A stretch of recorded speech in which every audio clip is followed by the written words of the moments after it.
So I've been doing a lot of work recently with both global developers and investors to help them think about deploying approaches for sustainable city development and regeneration.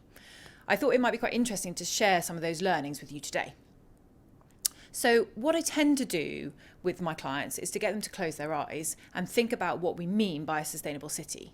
Why don't you do this with me whilst I talk? So is it the safe neighbourhood you once played in as a child? In fact, is it being able to stroll or cycle through a beautiful park to work in the morning?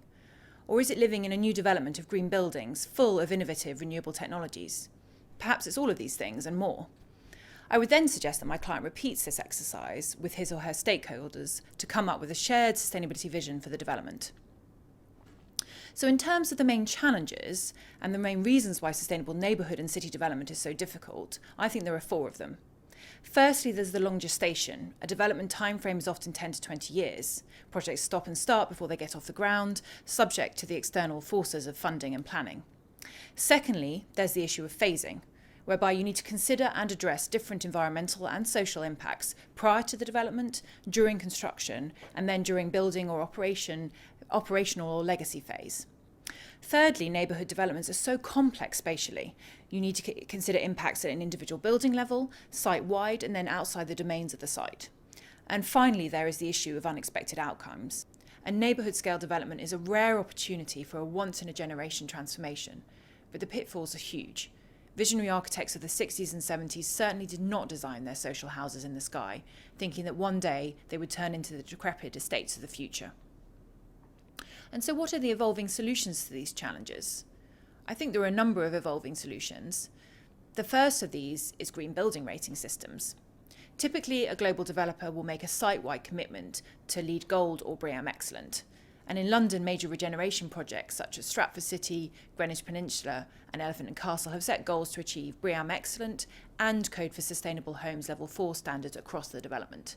These rating systems have the advantage of having become a global norm. So as an indication, Jones Lang LaSalle now has over 1,000 accredited professionals worldwide, the vast majority accredited to LEED. And they also bring certainty for design teams and assist with driving asset quality. But they only address environmental design at a micro level and none of the larger challenges I've just mentioned. So what about neighbourhood ratings? That is definitely one of the evolving tools in the armoury of the master planner and master developer. Those are rating systems such as BREEAM for communities and LEED for neighbourhood development. These tools do endeavour to address the challenges of both long gestation and spatial complexity on site. And they also aim to take a more holistic view of environmental and social concerns. But are they the panacea? The short answer is that despite their successes, they aren't the panacea. Most importantly, they definitely do not encapsulate the myriad facets of a sustainable neighbourhood once buildings and spaces are occupied for work, home and play. At that point, we start being concerned about how inhabitants and tenants behave. Do they understand the WYSI smart meters? Do they use recycling chutes correctly? How long does this technology last? And what about the community itself? Are crime levels low? Are the mixed-use environments bringing jobs and economic development?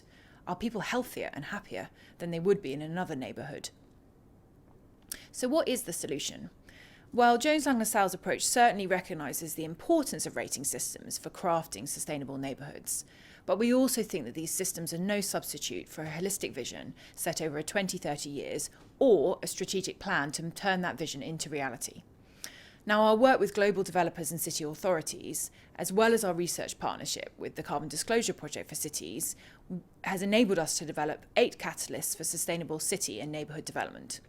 These include aspects like setting a strong vision, such as Amsterdam's Park 2020 has done, setting meaningful targets and communicating transparently about successes and failures, as the Olympic Games and its fantastic Learning Legacy website does. And also innovation.